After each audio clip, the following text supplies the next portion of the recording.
Historia nocturna. Tenía yo como 14 años cuando a la casa llegó un primo que decía que se había encontrado una ouija.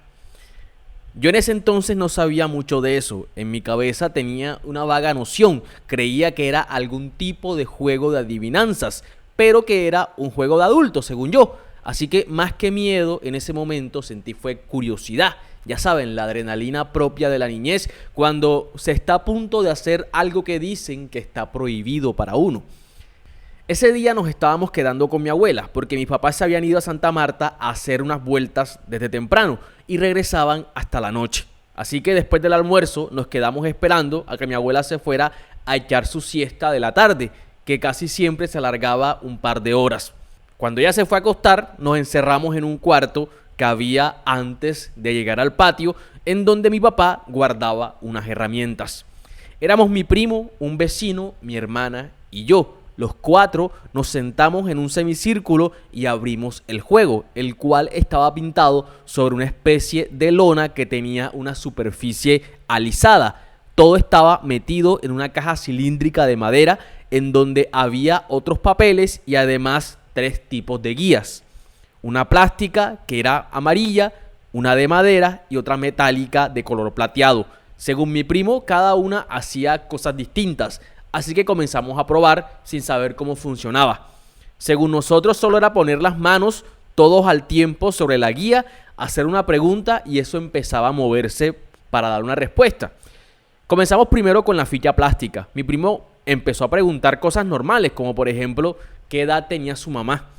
Luego nos quedamos en silencio con las manos apoyadas, pero no pasaba nada. Luego preguntó otra cosa, que de qué color era la puerta de su casa, pero igual tampoco pasaba nada. Ahí duramos como media hora probando con diferentes preguntas y las diferentes guías, preguntando todo tipo de cosas, pero nunca pasaba nada. Al final terminamos aburridos y decidimos guardar eso en su caja para irnos para el patio a jugar. Cuando estábamos enrollando la lona, nos dimos cuenta que en la parte de abajo tenía pegado un cartoncito como el tamaño de un carnet, con unas palabras. Eran 5 palabras como en latín, pero arriba decía para antes de empezar y al reverso decía para después de terminar. Nosotros nos quedamos mirando las caras como pensando si éramos capaces ahora sí de ponernos a jugar eso. De hecho, mi hermana dijo enseguida que ella no quería, pero mi primo le dijo que no podía salir, porque seguro le iba a poner las quejas a mi abuela, que se quedara ahí sin jugar, pero que no saliera. Todos estuvimos de acuerdo, así que volvimos a sacar el juego. Nuevamente nos acomodamos alrededor de la lona, mientras mi primo sostenía el cartoncito en sus manos. Entonces empezó a decir, me acuerdo, algo como parísimo, permiso o algo así, angelus inversus, y nosotros repetíamos lo que él decía. Era como permiso, permiso, algo así. Ahí pasó la primera cosa extraña, porque afuera, sobre el tapete, estaban las 3 guías, una al lado de la otra. Cuando nosotros terminamos de decir esas palabras, la metálica hizo un sonido raro, como cuando dejas caer la tapa de un caldero, pero más suavecito. Ahí me dio miedo, pero al tiempo sentí mucha más curiosidad. Entonces agarramos esa guía, la pusimos sobre el tapete y empezamos a hacer la pregunta. La primera fue, ¿podemos jugar? Pero al igual que al principio, no veíamos que nada pasaba.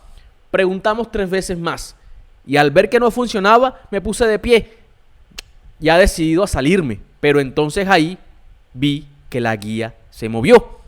Mi primo y mi vecino tenían las manos encima, todavía la tenían agarrada. Así que los miré dudando, pues lo primero que pensé era que lo habían hecho a propósito. ¿Seguro que se movió?, les pregunté. Pero ellos no decían nada. Estaban como tiesos, con las manos estiradas y los ojos inmóviles sobre el tablero. La movieron ustedes, ¿verdad? Le volví a preguntar, pero sin que ellos respondieran, la ficha volvió a rodarse hacia la palabra no. Se movió junto con los brazos de ellos dos, que parecían no reaccionar. Yo me agaché y me los quedé viendo al rostro. Todavía no les creía. Pero fue en ese momento cuando me incliné que vi que tenían los pómulos hinchados y los ojos cargados como si estuvieran conteniendo las ganas de llorar. ¡Ey, me están asustando, ¿verdad?, les dije al tiempo que agarré sus brazos para quitarles las manos de encima de la lona y ahí me di cuenta de que estaban helados y rígidos, que las venas de la parte superior de las manos les palpitaban como si se les fuesen a reventar. Y por más fuerza que yo hiciera para quitarle las manos de la lona, no se movían, estaban tiesos, con la cara hinchada, temblando y respirando con dificultad. Nada más veía sus fosas nasales ensancharse y cómo la piel del rostro les iba cambiando de color. Yo no sé por qué se me ocurrió, pero yo también puse las manos encima de la guía y pregunté: ¿podemos dejar de jugar? La flecha no se movió para ninguna parte, pero sí escuché una voz que dijo fuerte y claro a mis espaldas: no. Es difícil describir lo que sentí en mi cuerpo en ese momento. Fue como si me dieran un golpe con algo pesado en la cabeza, porque todo se me tambaleó apenas y pude voltear la mirada y vi que mi hermana estaba tirada en el suelo. Ahí mismo caí yo también desmayado. A nosotros nos encontraron, me contaba mi mamá, que como a las 11 de la noche que ellos llegaron y se asustaron al encontrarse a los papás del vecino angustiados en la puerta de la casa, que tocaban y nadie les abría. Yo realmente no me acuerdo, ninguno de nosotros se acuerda, porque los 4 pudimos despertar hasta el día siguiente, casi que a la 1 de la tarde. Mi mamá dice que ellos entraron, que todo estaba apagado, mi abuela dormida y nosotros no estábamos por ninguna parte. Que no despertaron a mi abuela porque creyeron que ya ella se había acostado. Que buscando de cuarto en cuarto dieron con nosotros, tirados, inconscientes y con ese juego ahí en la mitad abierto.